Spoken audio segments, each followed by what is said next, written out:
I'm Doyle Smith. Before I came to Ohio, I had lived in 8 states. Now it's 9. I lived in 8 states and worked in 22. I had been involved in auditing the conglomerate as an internal auditor. I had been involved as a controller in a hospital. I had been a member of the medical profession for 25 years since my ex-wife was a physical therapist. So I have a fairly good idea of what healthcare really involves, and also many other things that people have. I was going back to Arizona from North Carolina, and I've been involved in a singles group, and have been corresponding with a girl from Canton for a year. I decided before I went back to Arizona that I'd better at least meet her. Well, I did. I'm married to her and have been for 16 years now.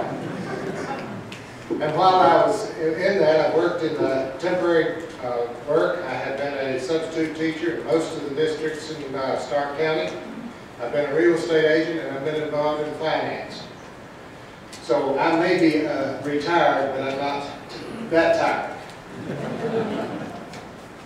I consider that our most important problem is the fact that the government has failed to remember the economic rule. If your outgo exceeds your income, your upkeep becomes your downfall. Now, everybody here is concerned about the outgo, taxes and costs. That's fine. But if I cut the cost down to a penny and you don't have any penny income, that's still too high. My problem is I want to see more income that does not have to be paid back. We don't need to continue this economy based on credit cards. We need to find ways to get income in the hands of the people who are producing in this country. What they produce is what gets into the economy. And what is in part of the economy is their contribution. We cannot take out of the part of the economy what nobody puts in. And we need to make it possible for people to get back to work. And in fact, one of the things I'm suggesting is that there be a rule that any import brought into the United States would be at least equivalent to 90% of what it would cost to make it domestic. That would allow people to compete on quality, appearance, and safety rather than on price. We don't need any more drywall that has hydrogen disulfide in it, or dihydrogen sulfide.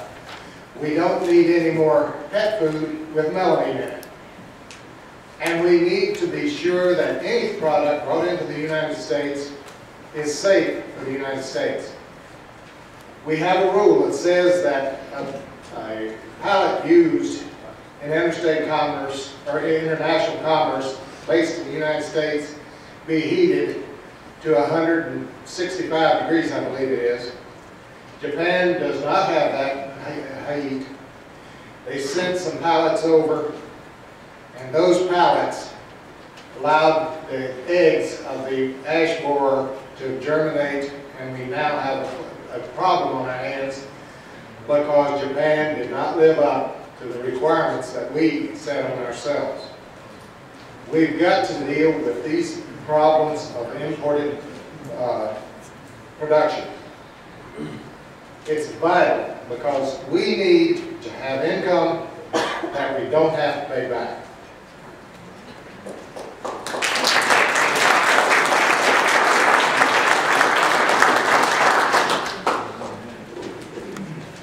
Thank you, Doyle. Are there questions from the audience?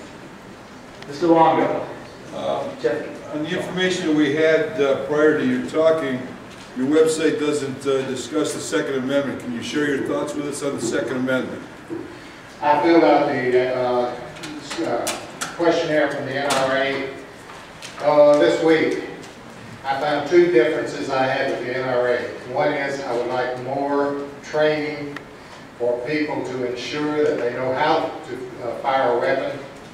And the second, I would like to see a voluntary operation that would allow stolen rifles and other stolen items to be identified to be returned to their owner. And voluntary only.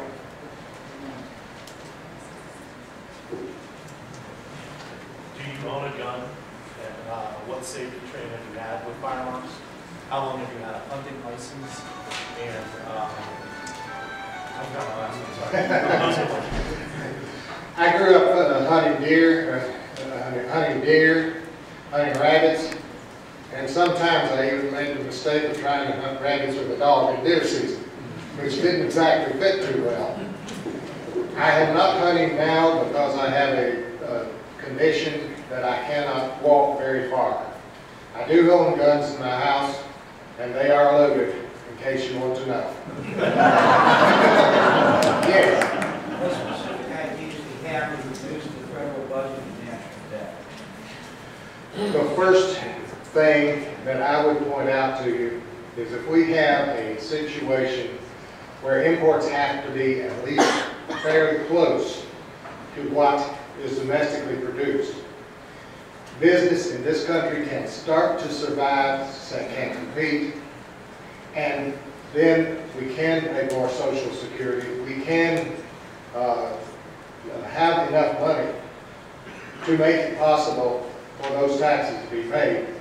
I do not like the idea of the fact that the government has a constant fixed portion of money coming in, and it always, and the income from the people is keeping it go down. We've got to get our people back to work.